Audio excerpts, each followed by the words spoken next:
நம்முடைய கர்த்தராகிய இயேசு கிறிஸ்துவின் பரிசுத்தமுள்ள இனிய நாமத்துக்கு மகிமையுண்டாகுக. காலை வேளையில் வந்ததால் உங்கள் அனைவருக்கும் இயேசு கிறிஸ்துவின் நாமத்தில் வாழ்த்துதல்களை தெரிவித்துக் கொள்கிறேன். நான் தேவ செய்திக்கு நேராக கடந்து செல்கிறேன். கடந்த நாட்கள் முழுவதும் தேவன் நம்மை கண்மனை போல பாதுகாத்தார். அதுக்கு நாம் நன்றியுள்ளவர்களாய் காணப்பட வேண்டும்.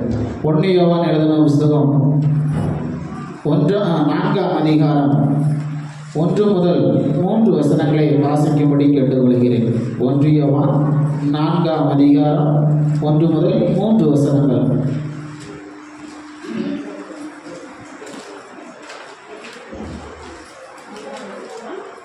நான்காம் அதிகாரம் 1 யோவான் 4ஆம் அதிகாரம் 1 முதல் 3 வசனங்கள்.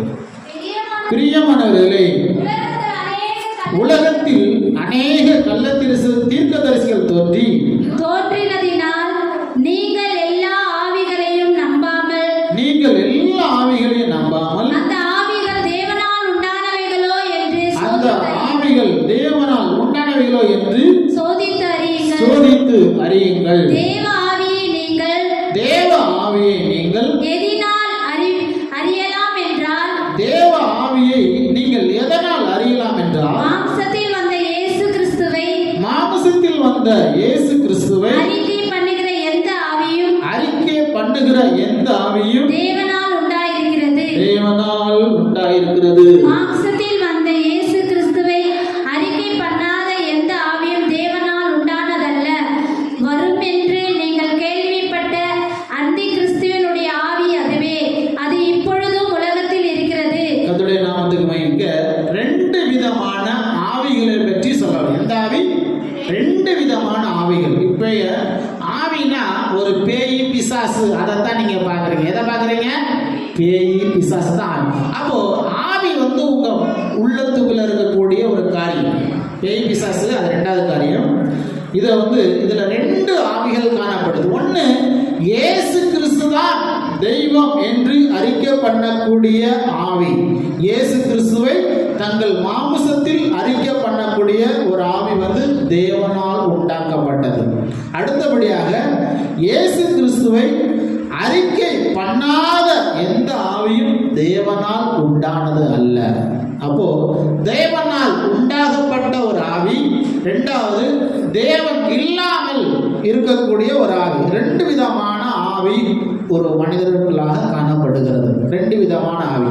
ஒன்று, இயேசு கிறிஸ்துவை அறிக்கை பண்ணக்கூடிய ஒரு ஆவி. 2வது, இயேசு கிறிஸ்துவை அறிக்கை பண்ணாத ஒரு ஆவி. நீங்கள் கிறிஸ்தவர்களா இருப்பீர்களானால் இயேசுதான் தெய்வம் என்று நீங்கள் உங்க வாழ்க்கையில அறிக்கை பண்ண வேண்டும். என்ன செய்யணும்? அறிக்கை பண்ண. அது எப்படி?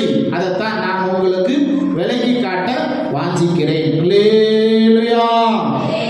ஒவ்வொரு மனிதர்களுக்குள்ளாகும் இப்படி 2 விதமான ஆவிகள் காணப்படுகிறது. அந்த ஆவியை நீங்கள் அறிந்தவர்களாய் காணப்பட வேண்டும். நான் எடுத்துக்கொண்ட தலைப்பு 2 விதமான ஆவிகள். ஒன்று கிறிஸ்துவின் ஆவி, இன்னொன்று பிசாசின் ஆவி. என்ன ஆவி? பிசாசின் ஆவி. இந்த ஆவியில் தான் ஒரு மனிதனுக்குள்ள இருந்து அவனை வேலை வாங்கி கொண்டு கிரியை செய்து கொண்டு, அது என்ன ஆவி அப்படின்னு சொல்லி நீங்க பார்த்தீங்கன்னா பைபிள்ல அந்த 2 விதமான ஆவிகளை குறித்து நான் உங்களுக்கு சொல்கிறேன். ஒன்று தேவனுடைய ஆவிக்கும் பிசாசின் ஆவிக்கும் வித்தியாசங்கள் உண்டு. தேவனுடைய ஆவி உங்கள் உள்ளத்துல வாசமா இருந்தால் நீங்கள் மாம்சத்துக்கு உட்பட்டவர்களா இராமல் தேவ ஆவிக்கு உட்பட்டவர்களா இருப்பீர்கள். கிறிஸ்துவின் ஆவி இல்லாதவன் அவருடையவன் அல்ல. யாருடையவன் அல்ல? தெய்வத்துக்கு சொந்தமானவர்கள் அல்ல. ரோமர் எழுதின புஸ்தகம் 8ஆம் அதிகாரத்துல இப்படியாக சொல்லப்பட்டிருக்கு. ரோமர் 8ஆம் அதிகாரம் 9வது வசனம். தேவனுடைய ஆவி, இயேசு கிறிஸ்துவுடைய ஆவி உங்கள் உள்ளங்களில் வாசமா இருந்தால் நீங்கள் மாம்சத்துக்கு உட்பட்டவர்களா இராமல் தேவ ஆவிக்கு உட்பட்டவர்களா இருப்பீர்கள். கிறிஸ்துவின் ஆவி இல்லாதவன் தெய்வத்துக்கு சொந்தமானவன் அல்ல. இதுதான் ரோமர் எழுதின புஸ்தகம் 8ஆம் அதிகாரம் 9வது வசனத்துல நாம் வாசிக்கிறோம். அடுத்தபடியாக வெளிப்படுத்தல் எழுதின புஸ்தகம் 16ஆம் அதிகாரம் 14வது வசனத்தை நாம் எடுத்து வாசிப்போம். தேவனுடைய ஆவி உங்களில் வாசமாய் இருந்தால் நீங்கள் மாம்சத்துக்கு உட்பட்டவர்களாய் இராமல் ஆவிக்குட்பட்டவர்களாய் இருப்பீர்கள். கிறிஸ்துவின் ஆவி இல்லாதவன் அவருடையவன் அல்ல. அப்போ இயேசு கிறிஸ்துவின் ஆவி உங்க உள்ளத்துக்குள்ள வாசமான. அடுத்தபடியாக வெளிப்படுத்தல் எழுதின புஸ்தகம் 16ஆம் அதிகாரம் 14வது வசனத்தை எடுத்து வாசிப்போம். அவைகள் அற்புதங்களை செய்கிற பிசாசுகளின் ஆவி. அப்போ பிசாசுக்கு கூட அற்புதங்கள் செய்யக்கூடிய ஒரு வல்லமை சக்தி இருக்கிறது. அடுத்த வசனம், அவைகள் பூலோகம் எங்கும் உள்ள ராஜாக்களை சர்வ வல்லமை உள்ள தேவனுடைய மகா நாளில் நடக்கும் யுத்தத்துக்கு கூட்டி சேர்க்கும்படி புறப்பட்டு போகிறது. இதுக்கு கடைசி நாட்கள்ல செய்யக்கூடிய ஒரு காரியம். அல்லேலூயா, கர்த்தருடைய நாமத்துக்கு. அப்போ தேவ ஆவி எங்க இருந்தது, எப்படி இருந்தது? இப்போ உலகம் படைக்கப்பட்டது இல்லையா? இப்போ இந்த இடத்துல தேவ ஆவின்னு சொல்றீங்க, கடவுளின் ஆவின்னு சொல்றீங்க. அந்த ஆவி எங்க இருந்தது? அதுதான் உங்களுக்குள்ள ஒரு பெரிய கேள்வி. ஆவி ஆவின்னு சொல்றீங்க, நீங்க ஆவியை பார்த்திருக்கீங்களா? பேய் பிசாசு எதுல பார்த்திருக்கிறீங்க? சொப்பனத்துல யாரும் அமுக்கல இல்லையா? சொப்பனத்துல வந்து அமுக்குச்சு, நாங்க போனோம், பேய் பிடிச்சிருச்சு, அந்த பாருங்க பேய் பிடிச்சு ஆடுறா பாருங்க, அப்படி யாரும் பார்த்தது இல்லையா? பார்க்கல. சரி, பார்த்தவங்க அதுலயே சொல்லுங்க. யாருமே பார்க்கலையா? சரி, பைபிள்லாம் அதுக்கு விளக்கம் சொல்லுது. ஆவி பிடிச்சவங்க எப்படி இருப்பாங்கன்னு பைபிள் சொல்லுது. சரி, ஆனா பைபிள்ல வந்து தேவ ஆவி, பரிசுத்த ஆவி, உங்க மனசுக்குள்ள தேவ ஆவி இருக்க வேண்டும். அப்போ இந்த ஆவி முதல்ல எங்க இருந்துச்சு அப்படின்னா, எடுத்து வாசிங்க. ஆதியாகமம் எழுதின புஸ்தகம் 1ஆம் அதிகாரம் 2வது வசனத்துல வாசிக்கும் போது அங்க ஒரு ஆவி சொல்லப்படுது. அது என்ன ஆவி? அது பூமியானது ஒழுங்கின்மையும் வெறுமையுமாக காணப்பட்டது, ஆழத்தின் மேல இருள் இருந்தது, தேவ ஆவியானவர் ஜலத்தின் மேல் அசைவாடிப்பட்டது. அல்லேலூயா. இந்த பூமியில புல்லு, மரம், செடி, கொடி, மனிதர்கள் இவர்கள் எல்லாம் படைக்கப்படுவதற்கு முன்பதாக, யாரு? நீங்க நானு இந்த பூமியில படைக்கப்படுவதற்கு முன்பாக இந்த பூமி எப்படி இருந்துச்சா? எப்படி இருந்தது? இந்த பூமி ஒழுங்கின்மையா இருந்தது. எப்படி? ஒரு ஒழுங்கு கிடையாது. கரடு ஒரு மாதிரி வித்தியாசமா காணப்பட்டது. ஒழுங்குன்னா என்னது? ஒழுங்கு இல்லாம என்னது? இப்போ ஒரு வீடு இருக்கு அப்படின்னா கூட்டி தொடச்சி சுத்தமா இருந்தா அப்படின்னு நல்லா ஒழுக்கம் வச்சிருக்காங்க, வீட்டை நல்லா வச்சிருக்காங்க அப்படின்னு சொல்லி, அப்படித்தானே? அப்போ இந்த பூமியை முதலாக எப்படி இருந்தது? ஒழுங்கின்மை, அவர் ஒழுங்கு கிடையாது, அப்படி காணப்படும். அப்போ அந்த நேரத்துல ஆழத்தின் மேல என்ன இருந்தது? இருள் இருந்தது. ஆழத்தின் மேல இருள் இருந்தது. தேவ ஆவியானவர் என்ன செய்யறார்? ஜலத்தின் மேல அசைவாடு. பாருங்க, பூமி நீங்கெல்லாம் படிச்சிருப்பீங்களா? பூமி எத்தனை பங்கு இருக்கு? நிலப்பரப்பு எத்தனை பங்கு? கடல் பரப்பு எத்தனை? சொல்லுங்க, நீங்கெல்லாம் படிச்ச பிள்ளைங்க தானே? அதாவது இந்த பூமியில கடல் பகுதி தான் அதிகமா இருக்கு, இந்த தரப்பகுதி வந்து கம்மியா இருக்கு. புரிஞ்சுக்கிட்டீங்களா? அப்போ இப்படிதான் காணும். இது வந்து கடவுளுடைய படைப்பு. இது நான் இன்னொரு நாளைக்கு சொல்லிக் கொடுக்குறேன். நான் இன்னைக்கு உங்களுக்கு மத்தியில பேச எடுத்துக்கொண்ட தலைப்பு வந்து ஆவி, ஒரு ஸ்பிரிட். ஒரு மனிதனுக்குள்ள காணப்படக்கூடிய ஒரு ஸ்பிரிட் என்ன, அது அவனுக்குள்ள இருந்து என்ன வேலை செய்ய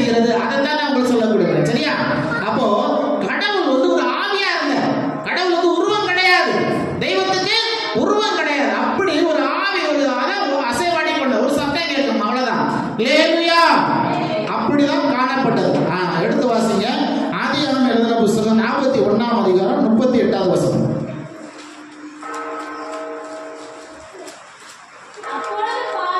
அப்பொழுது பார்வோன் தன் ஊழியக்காரரை நோக்கி, தேவ ஆவியை பெற்ற இந்த மனுஷனை போல வேறு ஒருவன் உண்டு என்றான். அவன் பேர் என்ன பேரு? யோசேப்பு. என்ன பேரு? யோசேப்பு. அல்லேலூயா. இது ஆதியாகமம் 41வது அதிகாரத்துல நீங்க முதல்ல இருந்து கடைசி முடிய வாசிக்கும் போது அங்க யோசேப்பு குறித்து தெளிவா சொல்லியிருக்கேன். அந்த யோசேப்பு குறித்து இன்னைக்கு தெளிவா பேச போறதில்ல. நான் உங்களுக்கு ஒரு எடுத்துக்காட்டாக இதை நான் சொல்லி கொடுக்குறேன். சரியா? ஆதியாகமம் 41ஆம் அதிகாரத்துல இங்க யோசேப்புக்கு ஒரு விசேஷித்தமான ஒரு ஆவி காணப்படும். என்ன ஆவி? விசேஷித்தமான ஒரு ஆவி. அதாவது ஒரு ராஜா சொப்பனம் பார்த்தான். யாரு? ஒரு ராஜா சொப்பனம் பார்த்தான். அந்த ராஜா சொப்பனம் பார்த்து அவன் கலங்கி திகைத்து கொண்டு இருக்கும் போதுதான் அந்த சொப்பனத்துக்கு விளக்கத்தை கேட்டான். என்ன கேட்டான்? விளக்கத்தை கேட்டான். அந்த விளக்கத்தை சொல்வதற்கு யார்கிட்ட கேட்டான்? யோசேப்பு ஒருவரால் மட்டும்தான் முடிந்தது, வேற யாராலையும் முடியவில்லை. அதுக்கு அடுத்த வசனத்துல வாசிக்கும் போது பார்வோன் யோசேப்பை நோக்கி, தேவன் இவை எல்லாவற்றையும் உனக்கு வெளிப்படுத்திருக்கிறபடினால உன்னை போல விவேகமும் ஞானமும் உள்ளவன் வேற ஒருவனும் இல்லை. ஏன்னா அந்த காலத்துல சொப்பனம் கண்டா அதை பெருசா ஒரு ராஜா காட்டவனே என்ன செய்வாங்க? பயப்படுவாங்க. என்ன நடக்குமோ ஏது இன்னைக்கு அநேகர் என்ன செய்யறாங்க? சொப்பனம் பார்த்துட்டு அதை கண்டு என்ன செய்யறாங்க? பயப்படுறாங்க. இப்படி ஒரு சொப்பனம் பார்த்தேன், அப்படி ஒரு சொப்பனம் பார்த்தேன் அப்படின்னு சொல்லி யோசிக்கிறாங்க. அதுக்கு என்ன நடக்குமோ? நீங்களே யோசிச்சீங்களா இல்லையா? உண்மைதானே? இன்னைக்கு ஒரு சொப்பனம் பார்த்துட்டீங்க என்ன செய்யுங்க? நான் இன்னைக்கு ஒரு சொப்பனம் பார்த்தேன், அவங்கள பார்த்தேன், இதை பார்த்தேன் அப்படின்னு நீங்க என்ன செய்யுங்க? ஒரு கலக்கமாவே இருப்பீங்க. இதே போலதான் அந்த ராஜா கலங்கி கொண்டிருந்தான். என்ன செஞ்சா? கலங்கி கொண்டான். அது என்ன அப்படின்னா, அந்த தேசத்துல ஒரு பஞ்சம் வரப்போது. என்ன வரும்போது? பஞ்சம் வரும். அந்த பஞ்சம் வரக்கூடியத என்ன செஞ்சாரு? ஆண்டவர் முதலாவதாகவே காட்டி கொடுத்தார். என்ன செஞ்சாரு? முதலாவதாக காட்டி கொடுத்தார். அதுல 2 வாசிங்க. ஆதியாகமம் எழுதின புத்தகம் 41வது அதிகாரத்துல 1வது வசனத்தை வாசிங்க. 2 வருஷம் சென்ற பின்பு பார்வோன் ஒரு சொப்பனத்தை கண்டான். அது என்னவென்றால், அவன் நதியண்டை நின்று கொண்டிருக்கும் போது அப்பொழுது அழகும் புஷ்டியுமான 7 பசுக்கள் நதியிலிருந்து ஏறி வந்து புல்லை மேய்ந்து கொண்டிருந்தது. அதுக்கு பின்பு அவலட்சணமும் கேவலமான வேறு 7 பசுக்கள் அதே நதியிலிருந்து புறப்பட்டு வருது. நதி ஓரத்துல மற்ற பசுக்கள் அண்டையில நின்றது. அவலட்சணமும் கேவலமான பசுக்கள் அழகும் புஷ்டியுமான 7 பசுக்களை பட்சித்து போட்டது. இப்படி பார்வோன் கண்டு விழித்து கொண்டார். நல்லா புரிஞ்சுக்கொள்ளுங்க. ஒரு நதியில இருந்து நல்லா கொழுப்பா ஒரு நல்ல கொழு கொழு கொழு கொழுன்னு நல்லா வளர்ந்த மாடு என்ன செய்யுது? பசு நதியிலிருந்து ஏறி வருது. அது புல் மேய்ச்சிக்கிட்டு இருக்கு. மறுபடியும் என்ன செய்யுது? அதே நதியிலிருந்து கொஞ்சம் அப்படியே மெலிஞ்சு போய் ஒண்ணுக்கு உதவாத ஒரு 7 பசுக்கள் அதுல இருந்து புறப்பட்டு வருது. இது என்ன செஞ்சுச்சு? அந்த புல்ல மேய்ச்சிக்கிட்டு நல்ல பசு என்ன செஞ்சுச்சு? பச்சித்து போட்டது. இது சாப்பிட்டு போட்டது. இதுக்கு அர்த்தம் என்ன சொல்லுங்க? இதுக்கு அர்த்தம் என்ன? நல்ல பசு தண்ணிக்குள்ள தான் வந்துச்சு, நதியில இருந்து. அது நல்லா ஹைட் வெயிட் நல்லா கொடுத்து நல்லா ஹாப்பியா இருக்கிற பசு, அந்த நல்லா செழிப்பா இருக்கிற பசுவை ஒண்ணுக்கு உதவாத ஒரு பசு வந்து என்ன செஞ்சுச்சு? பசுமாடு என்ன செய்யாத? இதுக்கு அர்த்தம் என்ன? இது யாரால சொல்ல முடியும்? அப்படின்னு சொல்லி அர்த்தம் தெரியாம பார்வோன் ராஜா என்ன செஞ்சுக்கிட்டு இருந்தான்? கலங்கி கொண்டிருந்தான். இப்படிதான் நீங்கள் என்ன செய்வீங்க? ஐயோ நான் பசு பார்த்தேன், என் வீட்டுல நல்ல பசு மாடு நல்லா கொழு கொழுன்னு இருந்துச்சு, அது என்ன செஞ்சிருச்சு? ஒரு மாட்டை சாப்பிட்டுருச்சு. அப்படி நீங்க சொப்பனம் கண்டா நீங்க என்ன செய்வீங்க? நைட்டெல்லாம் தூங்க மாட்டீங்க. அப்படித்தானே? இது ஒரு ராஜாவுக்கு வந்த ஒரு சொப்பனம். யாருக்கு வந்த சொப்பனம்? ராஜா. அப்ப அவன் எப்படி கலங்கி இருப்பான்? அடுத்த வசனத்தை வாசிங்க. மறுபடியும் தூங்க போயிட்டான். வாசிங்க. இரண்டாம் திசையில் ஒரு சொப்பனம். மறுபடியும் ரெண்டாவது ஒரு சொப்பனம் பார்க்கறான். நல்ல செழுமையான 7 கதிர்கள் ஒரே தாளிலிருந்து ஓங்கி வளர்ந்தது. பின்பு சாவியானதும் கீழ்காற்றினால் தீஞ்சது போனதுமான 7 கதிர்கள் முளைச்சது. சாவியான கதிர்கள் செழுமையும் நிறை மேனியுமான அந்த 7 கதிர்களையும் விழுங்கி போட்டது. அப்பொழுது பார்வோன் விழித்து கொண்டு அது சொப்பனம் என்று அறிந்தான். காலமே பார்வோனுடைய மனம் கலங்கி கொண்டிருந்தது. இப்படித்தான் அனைவரும் சொப்பனம் பார்த்து கலங்கி கொண்டிருந்தார்கள். வாசிக்க. அப்பொழுது அவன் எகிப்தில் உள்ள சகல மந்திரவாதிகளையும் சகல சாஸ்திரிகளையும் அழைப்பித்து அவைகளுக்கு தன் சொப்பனத்தையும் சொன்னான். ஒருவராலும் அதன் அர்த்தத்தை பார்வோனுக்கு சொல்லக்கூடாமல் போயிற்று. அல்லேலூயா. சொப்பனத்தை சொல்லிட்டு அதுக்கு அர்த்தத்தை சொல்ல முடியல. யார்கிட்ட கேட்டா? யார்கிட்ட சொன்னா? மந்திரவாதிட்ட. யார்கிட்ட சொன்னா? குடுகுடுப்பக்காரன் வந்து சொல்றான். ஐயா நைட்டு 12 மணிக்கு குடுகுடுப்பக்காரன் இப்படி சொல்றான். சொன்னா கேட்டு போறான். அவன் 6 மாசம் ஊருக்குள்ள இருப்பான். 6 மாசம் அவன் ஊர்ல இருப்பான். 6 மாசம் சுடுகாட்டுல இருந்து உங்க ஊருக்குள்ள நடக்கிற விஷயத்த சொல்லுவான். அது ஏன் அப்படின்னா அவன் வந்து சுடுகாட்டுல வந்து என்ன செய்யணும்? 6 மாசம் நைட்டு தங்கி இருந்து பகல்ல ஊருக்குள்ள இருப்பான், நைட்டு சுடுகாட்டுல இருப்பான். இப்படி என்ன செய்வான்? உங்க செய்திகளை கேட்டுட்டு அவன் என்ன செய்வான்? உங்களுக்கே வந்து சொல்லுவான். அந்த ரகசியங்கள்லாம் வேற. கர்த்தருடைய நாமத்துக்கு மகிமை. மந்திரவாதிகளையும் ஜோசியக்காரர்களையும் எல்லாரையும் அழைத்து அவன் என்ன செஞ்சான்? அர்த்தத்தை கேட்டான். சொப்பனத்தை சொன்னான். ஆனா அர்த்தத்தை அவங்களால சொல்ல முடியவில்லை. அல்லேலூயா. அப்போ அதுக்கு அர்த்தத்தை சொல்றதுக்கு யார் வரா? யோசேப்பு. யோசேப்பு எங்க இருக்கிறான்? சிறைச்சாலையில இருக்கிறான். எங்க இருக்கிறான்? சிறைச்சாலையில. கர்த்தருடைய நாமத்துக்கு மகிமை.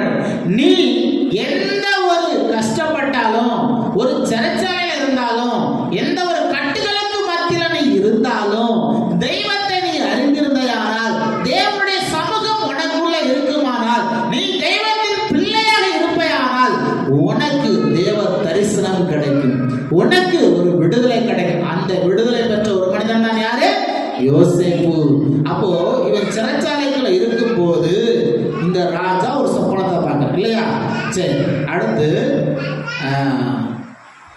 13வது வசனத்துல 14வது வசனத்துல வாசிங்க.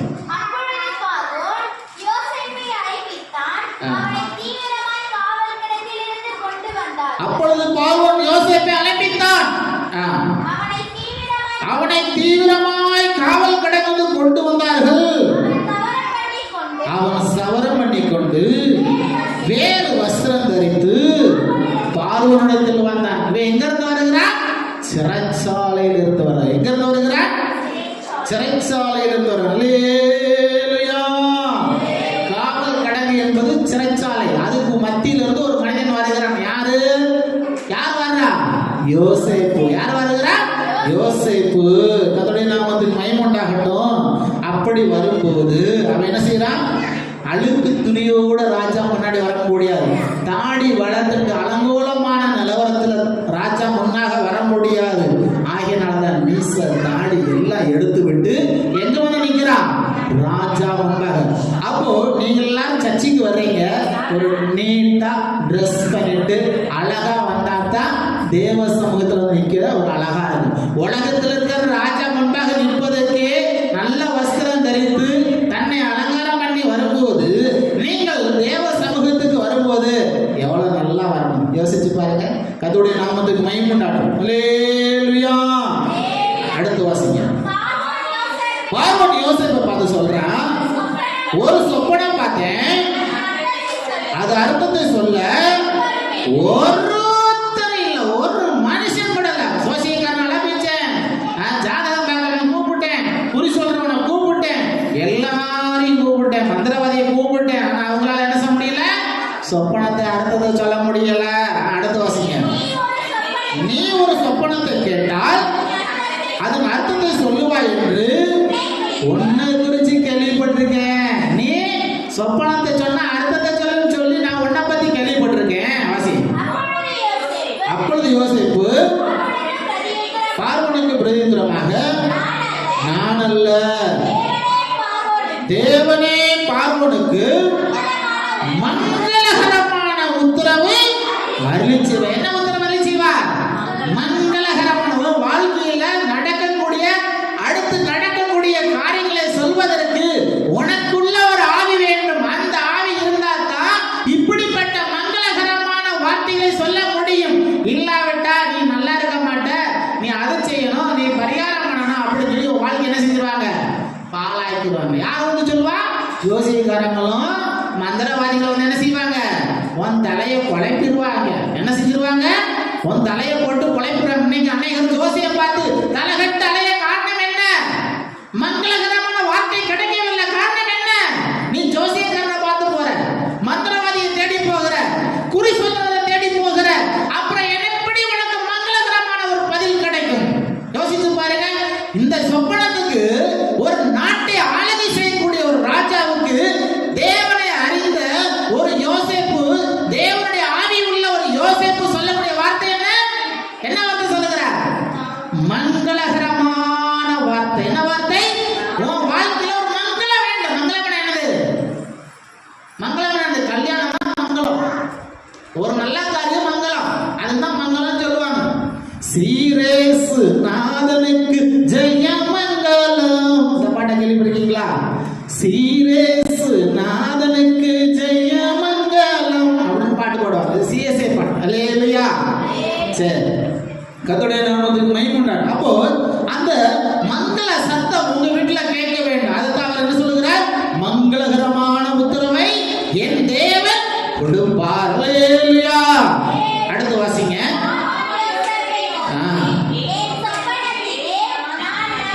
அவன் தன் கண்ட சொப்பனத்தை சொல்கிறான்.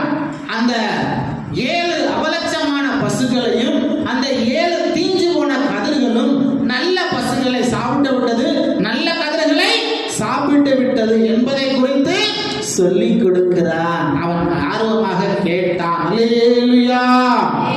அவன் கேட்ட பின்பு அதுக்கு உத்தரவை சொல்லுகிறான். எடுத்த வாசிங்க 25வது வசனத்தை. அப்பொழுது யோசேப்பு பார்வோனை நோக்கி, பார்வோனுடைய சொப்பனம் ஒண்ணுதான், நீ கண்ட 2 சொப்பனம் ஒரே சொப்பனம் தான். சொல்லு.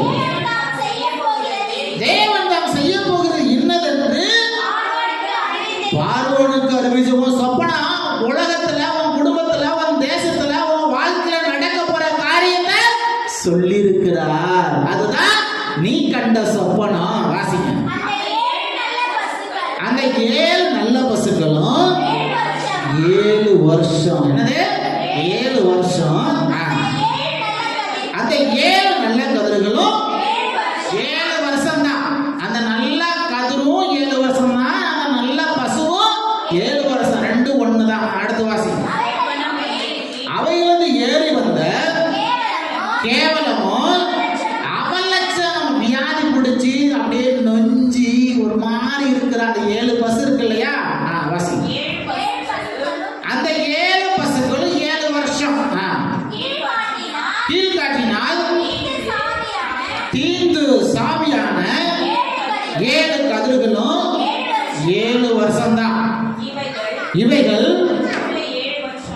அது பஞ்சம் உள்ள 7 வருஷம். என்னது? பஞ்சம் உள்ள தேசத்துல 7 வருஷம் பஞ்சம் வரப்போகுது. என்ன வரப்போகுது? பஞ்சம். அந்த பஞ்சம் வரத ஆண்டவர் முன்னாடியே சொப்பனத்துல காட்டி கொடுக்கிறார். அப்போ வாழ்க்கையில நடக்க போற காரியத்தை தேவன் சொப்பனங்கள் மூலமாக, தரிசனம் மூலமாக வெளிப்படுத்தி காட்டுவார். அதை நீங்க அறிந்து கொள்ள வேண்டும். ஆகினாலதான் சிலர் என்ன செஞ்சுறாங்க, ஏதாவது ஒரு சின்ன பூனை குறுக்க வந்துட்டு என்ன செஞ்சிருவாங்க, அது ஒரு நல்ல சாதனம் இல்லை அப்படிம்பாங்க. வீட்டுல பூனை வளர்க்குறாங்க, பூனை அங்கிட்டு ஓடுது இங்கிட்டு ஓடுது, தூக்கி கொஞ்சிடுறாங்க, போல வராங்க, எல்லாம் செய்யறாங்க.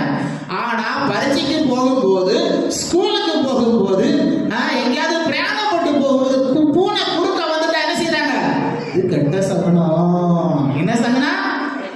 நீ வீட்டுல இருக்கிற பூனையை தூக்கி கொஞ்சி குழாவி விளையாடுறது உண்மை. இன்னைக்கு நீ கிச்சனுக்கு போயிருப்ப, அங்க போயிருப்ப, எல்லா இடத்துக்கும் சுத்தி நடந்திருப்ப, பூனை போயிருக்கும் வந்திருக்கும். அது கெட்ட சகுனம் இல்லையா? அல்லேலூயா. அப்போ உங்களுக்குள்ள ஒரு தெளிந்த ஆவி வேண்டும். அதைத்தான் பைபிள் சொல்லி கொடுக்கிறது. அல்லேலூயா. ஒவ்வொரு மனிதனுக்குள்ளாக ஒரு தெளிந்த புத்தி, தெளிந்த எண்ணங்கள், தெளிந்த சிந்தனைகள் வர வேண்டும். அதுக்காகத்தான் இந்த பைபிள் உங்களுக்கு விளக்கமாக சொல்லி கொடுக்கிறது. அல்லேலூயா. அப்போ அந்த 7 விதமான வருஷங்கள் ஒரு பஞ்சம் உள்ள வருஷம். என்ன வருஷங்கள்? பஞ்சம் உள்ள. அடுத்த வருஷம்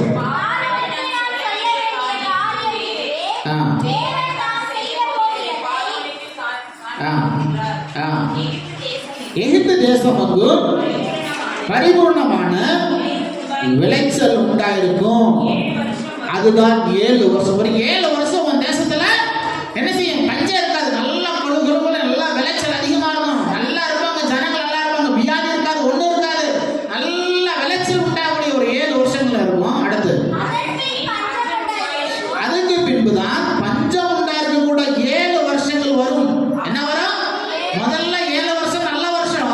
அதுக்கு அடுத்து 7 வருஷம் என்ன வருஷம்? பஞ்சம் உள்ள வருஷம் வரும். அடுத்த வருஷம்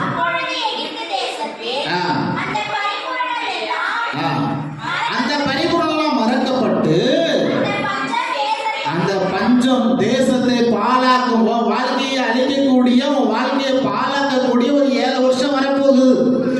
முதல்ல நீ நல்லா தான் இருந்த, நல்லா காரு, பங்களா, வீடு, வேலைக்காரங்க, சொத்து சுகம், கழுத்து நிறைய நகை, கை நிறைய நகை, தங்க மோதிரம், தங்க செயின், தங்க மோதிரம் எல்லாம் போட்டு நல்லா காரு பங்களால வாழ்ந்தது உண்மைதான். அடுத்து என்ன வரப்போகுது? பஞ்சம் வரப்போகுது. என்ன வரப்போகுது? பஞ்சம். அப்ப நீ என்ன செய்ய போற? இப்ப நீ உழைக்கிறதுக்கு நல்ல பலன் இருக்கு, படிச்சிருக்க நல்ல புத்தி இருக்கு. நாளைக்கு அது இல்லாம போன என்ன பண்ணுவ? அதுதான் 7 வருடங்கள் செழிப்பான வருடங்கள். அடுத்த 7 வருடங்கள் உன்னை பஞ்சத்துல ஆட்டி படைக்கக்கூடிய 7 வருடங்கள் உன்னை நெருங்க போகிறது. வாசிங்க. வரப்போகிற மகா கொடுமையான பஞ்சத்தில் தேசத்தில் முன்னிருந்த பரிபூர்ணம் எல்லாம் ஒளிஞ்சு போகும். அதுதான் நல்ல பசுக்கள், நல்ல கதிர், அதெல்லாம் ஒளிஞ்சு போகும். வாசிங்க. இந்த காரியம் தேவனால், உன்னை படைத்த தேவன், உனக்கு ராஜ பதவியை கொடுத்த அந்த தேவன் கட்டளையிட்டு சொல்லுகிறார். அதைத்தான் தேவன் உனக்கு சொல்லி இருக்கிறார். வாசிங்க.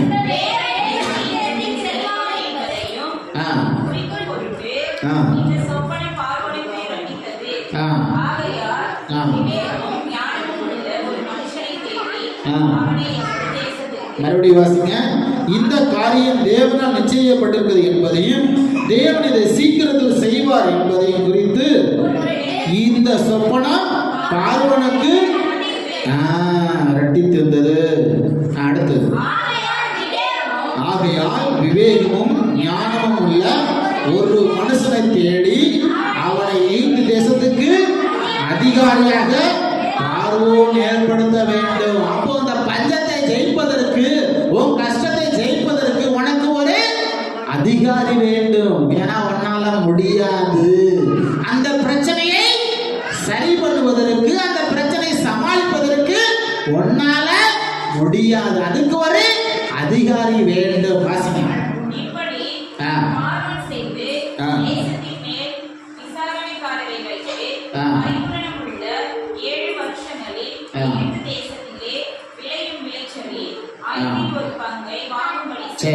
அதுக்கு ஒரு காரியம் இருக்கு. அந்த காரியத்தை செய்வதற்கு ஒரு அதிகாரி வேண்டும். அதுதான் ஏற்படுத்தப்பட்டது. யாரு? யோசேப்பு. அதை ஏற்படுத்துறது யாரு? யோசேப்பு. அப்போ பார்வோன் சொல்றான், அதுக்கு உன்னதான் அதிகாரியாக நியமிக்கிறேன். அதுக்கு உன்னதான் அதிகாரியாக நியமிக்கிறேன். காரணம் என்ன? அவனுக்குள்ள ஒரு விவேகமுள்ள ஆவி இருந்தது. என்ன இருந்தது? ஒரு தேவ ஆவி இருந்தது. வரக்கூடிய பிரச்சனையை ஆண்டவர் சொல்லிக் கொடுத்தாரு. அப்போ அதை ஜெயிப்பதற்கு உனக்கு ஆண்டவர் சொல்லிக் கொடுப்பாரு, கொடுக்க மாட்டாரா? கொடுப்பா. அதுக்கு நீ என்ன செய்யணும்?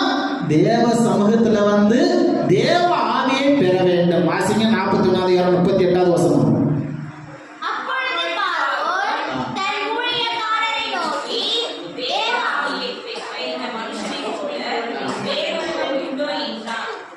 அப்பொழுது பார்வோன் தன் ஊழியக்காரரை நோக்கி, தேவ ஆவியை பெற்ற இந்த மனுஷனை போல வேறொருவன் உண்டோ? வேற யாருமே இல்லை.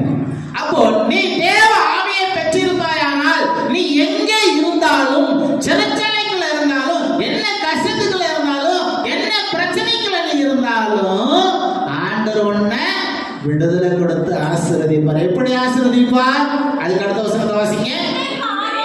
இன்னும் பார்வோன் யோசேப்பை பார்த்து, இங்க பாருப்பா யோசேப்பா அப்படி சொல்றான். சொல்லிட்டு, இந்த எகிப்து தேசம் முழுவதுக்கும் உன்னை அதிகாரியாக்கினேன். நீதான் அதிகாரி. அந்த அதிகாரி யாரு? நீதான். இந்த எகிப்து தேசத்துக்கு முழுவதுக்கும் நீதான் அதிகாரி. வாசிங்க. உன்னை போல 42வது வசனம்.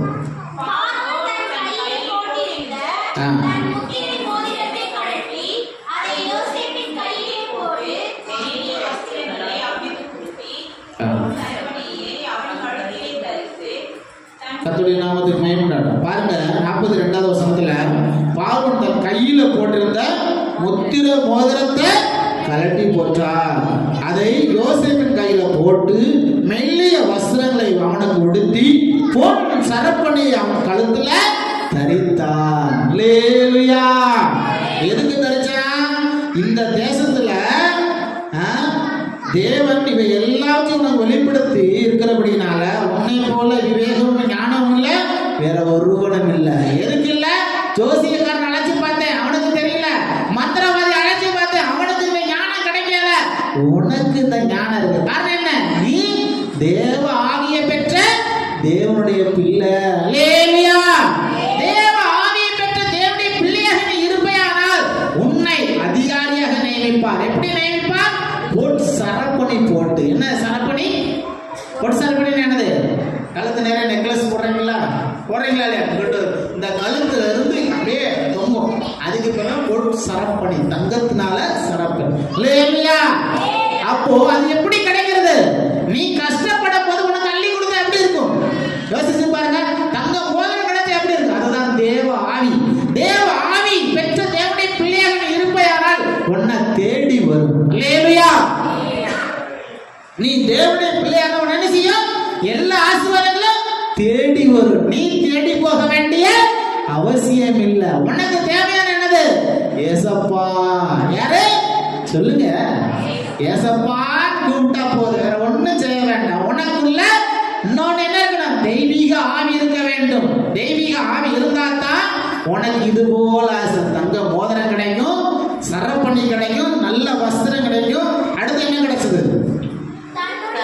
தன்னுடைய 2வது ரதத்தின் மேல அவனை ஏற்றி ஊரெல்லாம் தண்டனிட்டு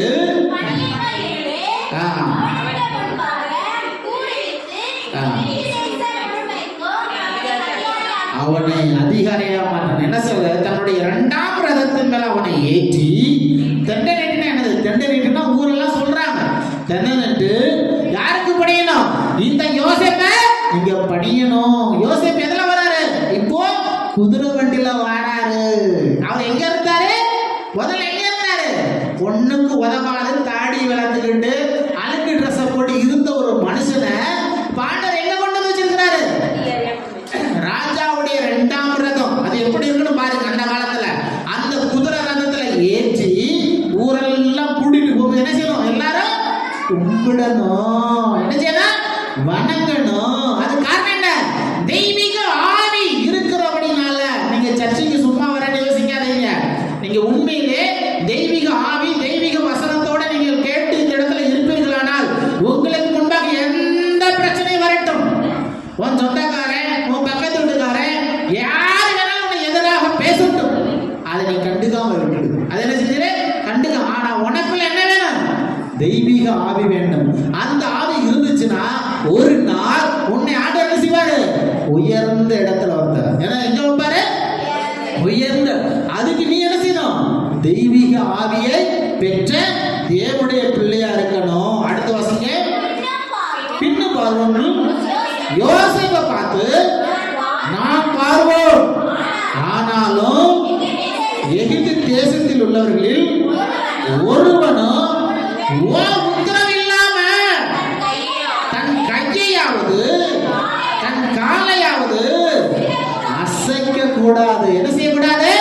அசைக்க கூடாது. இந்த உத்தரவு உங்களுக்கு வந்து எப்படி இருக்கும்? யோசிச்சு பாருங்க. உன் உத்தரவு இல்லாம ஒருத்த கைய கால ஆட்டினா கையை வெட்டிடுறவங்க எப்படி இருக்கும்? யோசிச்சு பாருங்க. அந்த மாதிரி அதிகாரத்தை தான் யோசேப்புக்கு அந்த ராஜா கொடுத்திருக்கிறார். அல்லேலூயா.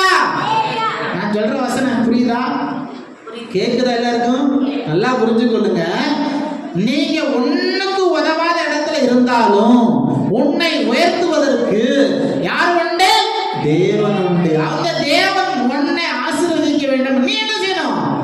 தெய்வீக ஆவியை பெற்ற தேவனுடைய பிள்ளையா இருக்க வேண்டும். ஆகையினால ஒருத்தன் பேசுறான், ஒருத்தன் திட்டுறான், ஒருத்தன் அப்படி பண்றான், எனக்கு விரோதமா என்னென்னமோ அதை நீ கவலைப்படாத. என்ன செய்யக்கூடாது? கவலைப்படாத. உன் கூட இருக்கிறது யாரு? யாரு? இயேசு. நீ இன்னைக்கு தாழ்த்துவோ, ஒரு நாள் உன்னை உயர்த்துவார். நீ வாய் பேச வேண்டாம். பேசினா பேசிட்டு போட்டும், திட்டினா திட்டிட்டு போட்டும். நீ அமைதியா இருந்து பாரு. எசப்பா உன்னை பார்த்துக்கன்னு சொல்லி பாரு. ஆண்டவர் உன்னை உயர்த்துவார். அப்படி உயர்த்தப்பட்ட ஒரு மனிதன் தான் யாரு? யோசேப்பு. உன்னை உயர்த்த யாரு உண்டு? தேவன் உண்டு. அல்லேலூயா. இதுதான் தெய்வீக ஆவி. இதுதான் தெய்வீக சக்தி. ஒருவேளை அந்த தெய்வீக ஆவி உனக்குள்ள இல்லாவிட்டால் நீ எப்படி இருப்ப? அல்லேலூயா. இந்த ஆவி உங்களுக்கு இல்லாத நீங்க எப்படி இருப்பீங்க? அசுத்தாவினால நிறைந்து காணக்கூடியவர்கள். எப்படி காணப்படுவீங்க? அசுத்தாவினால நிறைந்து காணப்படும். அப்ப அசுத்தாவி உங்களுக்கு தான் என்ன செய்வீங்க? அசுத்தாவி இருந்தா நீங்க என்ன செய்வீங்க? உங்க வாழ்க்கை மாறி காணப்படும். எப்படி காணப்படும்? மாறி காணப்படும். எடுத்து வாசிங்க. வெளிப்படுத்தல் எழுதின புஸ்தகம் 16 14 மறுபடியும் வாசிங்க. சரி. 18ஆம் அதிகாரம் 2வது வசனம். 18ஆம் அதிகாரம் 2வது வசனம். மகா பாபிலோன் விழுந்தது. அது பேய்களுடைய குடியிருப்பும் சகலவித அசுத்தங்களுடைய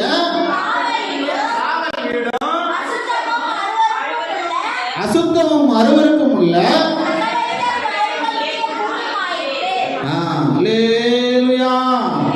சகலவித அசுத்தமும் அருவருப்பும் உள்ள பறவைகளுடைய கூடுமா இருந்தது. அது என்னது?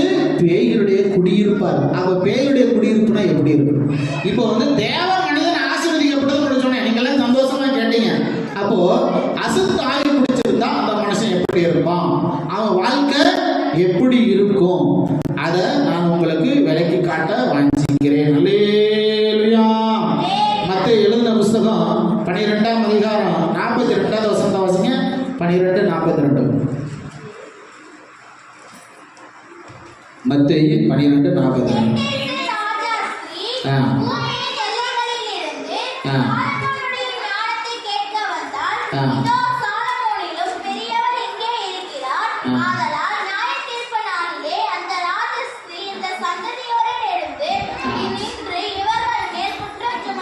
உன்னை குற்றம் சம்பந்தக்கூடிய ஒரு ஆவி இருக்கும். நீ நல்ல ஒரு மனிதன் தான். உன்னை குற்றம் சம்பந்தத்துக்கு யார் வரா?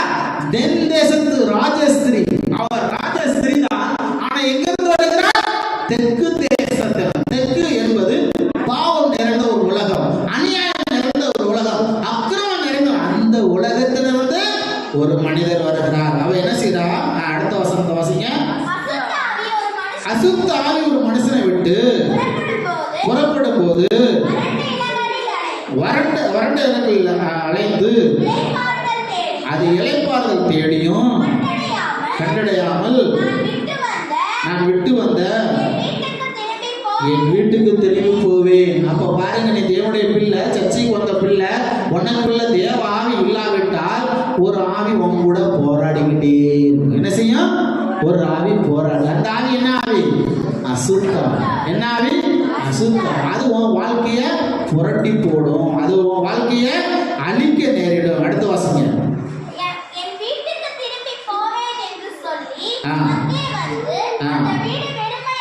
அந்த வீடு வெறுமையாகவும் பெருக்கி ஜோடிக்கு. அதுக்கு அர்த்தம் என்ன? தேவ சமூகம் உனக்குள்ள எல்லா வட்டமும் வீடு எப்படி இருக்கும்?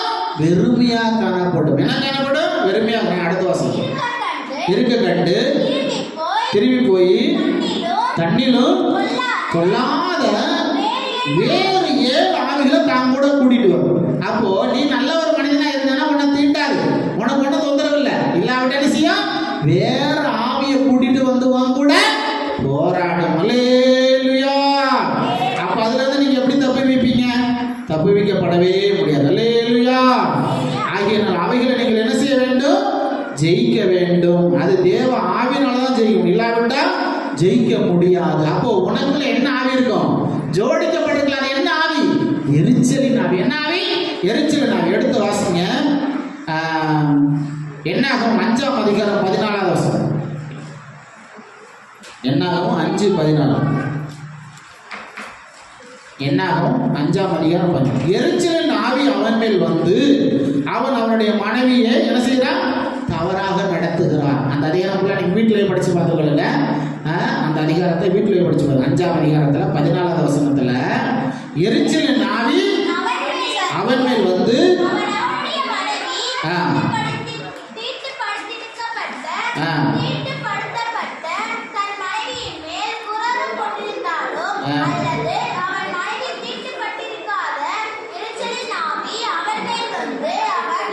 எரிச்சல் ஆவி என்ன செய்யறான்? குரோதம், பகை, வெறி, வைராக்கியம். உங்க மேல ஒரு ஆளு பகை வச்சிருக்கானா, உங்க மேல ஒரு ஆளு விரோதமான, உனக்கு என்ன ஆவி இருக்கு? எரிச்சல் ஆவி. நீ நல்லா இருக்கிற, நல்ல வீடு கட்டிட்டு, நல்ல ஆடு மாடு இருக்கு, நல்ல சொத்து சொகம் இருக்கு, நல்லா கல்யாணம் பண்ணிட்ட, அப்படி என்ன செய்வா? என்ன செய்வா? அட சொல்லுங்க, வயிற்று எரிச்சல்.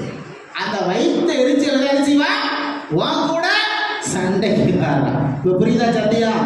அந்த இதுதான் என்ன ஆவி? பிசாசின் ஆவி. என்ன ஆவி? ஒன்னா ஆண்டவர் ஆசீர்வதிச்சிருக்கிறாரு. அதை பார்த்தவனுக்கு என்ன இருக்கு? என்ன செய்யுது? சொல்லுங்க. எரிச்சல். அது என்ன ஆவி? அசுத்த ஆவி. அதுக்கு தான் எரிச்சல். உன் கூட பிரச்சனைக்கு வரும். அதுக்கு தான் கூட என்ன செய்யறா? சண்டைக்கு வரும். அப்போ அந்த ஆவியை நீங்கள் ஜெயிக்க வேண்டுமா? உங்களுக்கு என்ன ஆவி இருக்கணும்? தெய்வீக ஆவி இருக்க வேண்டும். அல்லேலூயா. சரி, கர்த்தருடைய அடுத்து என்ன செய்ய? தானியேல் எழுதின புத்தகத்துல 2ஆம் அதிகாரம் 1 வசனத்துல வாசிக்கும் போது கலங்கக்கூடிய ஆவி. என்ன ஆவி? கலங்கக்கூடிய ஆவி. வாசிங்க. நேபுகாத்நேச்சர் ராஜ்யபாரம் பண்ண 2ஆம் வருஷத்துல நேபுகாத்நேச்சர் சொப்பனங்களை கண்டு அதனால அவருடைய ஆவி என்ன செஞ்சு?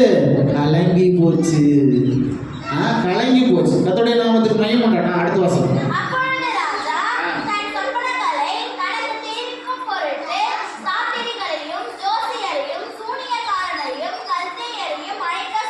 போதும். கர்த்தருடைய நாமத்துக்கு அவனுக்கு இல்ல கலங்கத்தின் ஆவி, சஞ்சலத்தின் ஆவி. அடுத்த என்ன ஆவினா? கனனித்தின் ஆவி. ஏசாயா 29:10 வாசிங்க. ஏசாயா 29:10. சிலர் எப்ப பார்த்தாலும் தூங்கிக்கிட்டே இருப்பாங்க. சிலர் உனக்கு மூதேவியா? கர்த்தர் உங்கள் மேல் கனனித்தின் ஆவி வர பண்ணி உங்கள் கண்களை அடைத்து ஞான திருஷ்டியாகிய உங்கள் தீர்க்கதரிசிகளுக்கு தலைவர்களுக்கும் முக்காடு போட்டார். அது கண்ணனை காலையில நகரம் பகலும் தூக்கம் தூக்கம் தூக்கம் தூங்கி தூங்கி மூதேவி பிடிச்சிருவாங்க. என்ன செய்வாங்க? அதுதான் என்ன ஆவி? கனனித்திரின். அந்த ஆவிக்கு நீங்க இடம். அப்ப என்ன செய்யும்? உங்க வாழ்க்கை தரித்திரத்தை கொண்டு வரும். என்னத்தை கொண்டு வரும்? தரித்திரத்தை. அடுத்த ரோமர் 11:8 வாசிங்க. கனனித்திரின் ஆவியையும் காணாதிருக்கிற கண்களையும் கேளாதிருக்கிற காதுகளையும் தேவன் அவர்களுக்கு கொடுத்தார். அப்ப கனனித்திரின் ஆவி என்ன செய்யும்? நல்லா தூங்கி என்ன செய்யும்? காது கேட்காது, கண்ணு தெரியாது.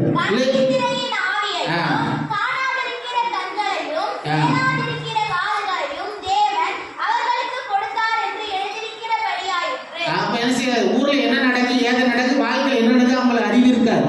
ஆகியனாலதான் வாழ்க்கை தரித்திரத்துல போகும். சரி, அடுத்தாப்புல குறி சொல்லக்கூடிய ஆவி. என்ன ஆவி? குறி சொல்லக்கூடிய ஆவி. அப்போஸ்தலர் 16ஆம் அதிகாரம் 16வது வசனத்துல வாசிக்கும் போது அங்க குறி சொல்லக்கூடிய ஒரு ஆவி. வாசிங்க. நாங்கள் ஜெபம் பண்ண போகிற இடத்துக்கு போகும்போது குறி சொல்ல ஏவுகிற ஆவியை கொண்டிருந்து குறி சொல்லுகிறதுனால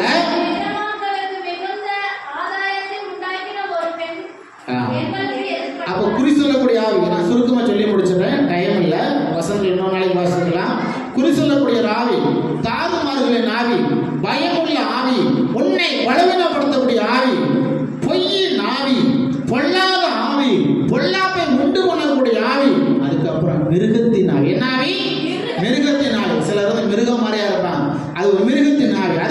ஆவி? முறிந்து போன ஆவி. அடுத்தாப்புல வஞ்சிக்கிற ஆவி. அடுத்தாப்புல உன்னை விசனப்படுத்தக்கூடிய ஆவி. அதுக்கப்புறம் என்ன ஆவி? வேசித்தனத்தின் ஆவி. இந்த ஆவிகள்லாம் ஒரு மனிதனுக்குள்ள இருந்து போராடி கொண்டு வரும். இந்த ஆவிகள்லாம் ஒரு மனிதனுக்கு, நான் மறுபடியும் சொல்றேன், ஒரு மனிதனுக்குள்ள என்னென்ன ஆவி இருக்குன்னா, கணனி திருட்ட ஆவி, குறி சொல்ல ஏறக்கூடிய ஆவி, தாறுமாறான ஆவி, பயமுள்ள ஆவி, உன்னை பலவீனப்படுத்தக்கூடிய ஆவி, ஒரு பொய்யின் ஆவி, பொல்லாத ஆவி, பொல்லாப்பை உண்டு பண்ணக்கூடிய ஆவி, மிருகத்தின் ஆவி. சில பார்த்தா மிருகம் மாதிரி இருக்கும், எதையுமே சட்டம் பண்ண மாட்டாங்க, கரெக்டு முரடாக ரஃப் அண்ட் டஃபா இருக்காங்க. அதுக்கப்புறம் முறிந்து போன ஆவி, உன் வாழ்க்கை உன் மனசு முறிஞ்சு காணப்படும். அடுத்தாப்புல உன்னை வஞ்சிக்கிறது ஆவி. அடுத்தாப்புல உன் மனசை விசனப்படுத்தக்கூடிய ஆவி. அதுக்கப்புறம் வேசித்தனத்தின். இந்த ஆவி தான் இந்த உலகத்திலிருந்து ஒவ்வொரு மனிதனையும் ஆட்டி படத்தை கொண்டு. அல்லேலூயா. இந்த ஆவி இருந்துச்சுன்னா அவன் வாழ்க்கை செழிப்பாக இருக்காது. ஆகினால் நீங்க செழிப்பாக இருக்க வேண்டுமானால் உங்களுக்கு என்ன ஆவி வேண்டும்? தெய்வீக. இது எல்லாத்துக்கும் வசனங்கள் உண்டு, எல்லாத்தையும் சொல்றதுக்கு சமயம் பத்தாது. எல்லாத்துக்கும் பைபிள்ல வசனங்கள் உண்டு, வார்த்தைகள் உண்டு. எதுக்கு தான் நீங்க பைபிளை படிக்கணும். பைபிளை படிச்சீங்கன்னா கரெக்டாக சொல்லிருவீங்க. நீங்க தான் பைபிளே திறக்க மாட்டீங்களே, அப்படித்தானே? சரி, இல்லையா? வீட்டுல பைபிள் படிப்பீங்களா, படிக்க மாட்டீங்களா? படிச்சு பாருங்க. நான் சொல்ற வசனங்களை குறிப்பெடுத்து நீங்க படிச்சு பாருங்க. இந்த பைபிள் வந்து ஒரு மனிதனை மனிதனாய் மாற்றக்கூடியது. இது ஒரு மத மாற்றம் அல்ல. இது மத மாற்றம் அல்ல. ஒரு மனிதன் எப்படி வாழணும், எப்படி வாழக்கூடாது, அதை பற்றி தான் பைபிள் சொல்லுகிறது. அதை நீ படிச்சுட்டீங்கன்னா நீ நல்லா இருந்துருவ. அதனால தான் என்ன சொல்றாங்க? மதம் மாறாத, நீ நல்லா இருக்க கூடாதுதான் அது போக. இது மதம் மாற்றிக்கக்கூடிய ஒரு வார்த்தை அல்ல. ஒரு மனிதனை நல்ல மனிதனாக வாழ வைக்கிறது அந்த பைபிள். நீங்க எத்தனை முறை படிச்சு பார்த்தாலும் அது ஒரு மனிதனை ஒரு நல்ல மனிதனாய் மாற்றுவதற்கு தான் இந்த வேதத்தை தெய்வம் நமக்கு தந்திருக்கிறார். அல்லேலூயா. அதனால வீடுகளில் போய் இந்த வசனத்தை நீங்க நோட் பண்ணி எழுதி படிச்சு பாருங்க. அல்லேலூயா. சரி, கண்களை மூடி ஜெபம் பண்ணுவோம். ஸ்தோத்திரம், ஸ்தோத்திரம், ஸ்தோத்திரம் ஆண்டவரே, ஸ்தோத்திரம். எங்களை நேசிக்கிற நல்ல